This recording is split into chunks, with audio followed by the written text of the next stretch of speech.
mga brother, da-drive tayo ngayon ng EX5 full electric. So yung susi niya, unlock lang natin. Then bubungad sa atin yung modern interior niya, no? Grabe, napakaganda. Ngayon, ito yung mga ano niya, mga buttons and stuff like that. Then unang mapapansin natin, nandito na po yung cambio niya. Then seatbelt muna tayo kasi hindi gagana yung automatic na handbrake niya. Yan, then press natin yung hazard nandito sa taas. Yan. Let's go. Then reverse na tayo, no? Yan. Tignan niyo yung pinaka-ano niya, speedometer niya, naka-hologram. So yan, dahan-dahan lang tayo atras.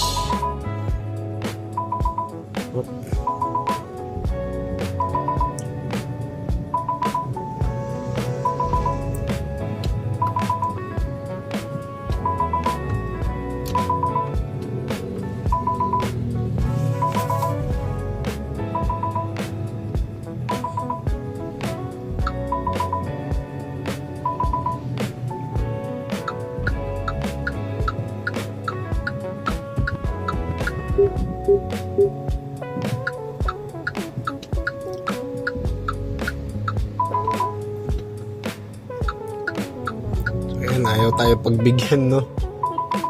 So ayan, dahan-dahan lang ang pasok natin dahil marami mga motor.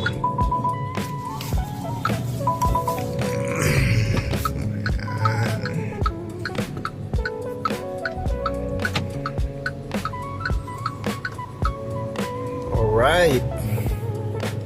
Ewan ko kung nakikita nyo yan, no? So itong maliit na to, yan na yung pinaka speedometer niya. Bukod dito sa mini dashboard natin, meron pa siyang holographic na speedometer dito. Mapapansin nyo yan. Yan. So ngayon, meron lang i-check dito. Papasok natin siya sa may service area, and balitaan na lang po namin kayo mamaya.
Ayun mga bro, ang problem pala ng unit is hindi lang naman yung pinaka voice command niya is hindi raw nagpa-function. So na find out namin na hindi siya naka-on.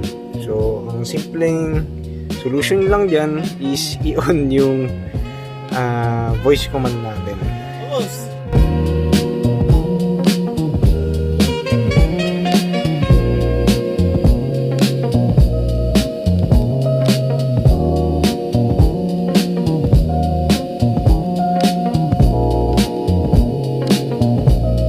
Moment of truth. 1, 2, 3. Bang! Ha?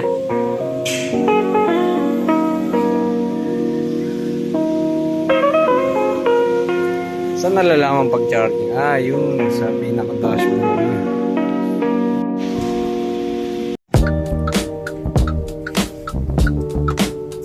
Kaya mga bro, okay na, tapos nang i-diagnose yung unit. So, yung naging concern ni sir is yung sa voice command niya, and na-address naman po natin kaagad yun. Then next one is yung charger niya. Tinanong niya kung pwedeng kahit manipis na wire lang yung gamitin, and na-find out ng technician namin na kapag manipis is mabilis po siyang uminit. So pwede siyang pagmulan ng sunog, kaya dapat sa mga electric car owners is makapal yung gamit yung extension or wire sa bahay para at least for safety na lang din. So ngayon, nililipat na natin sa harap yung unit para i-release yung sasakyan ni sir.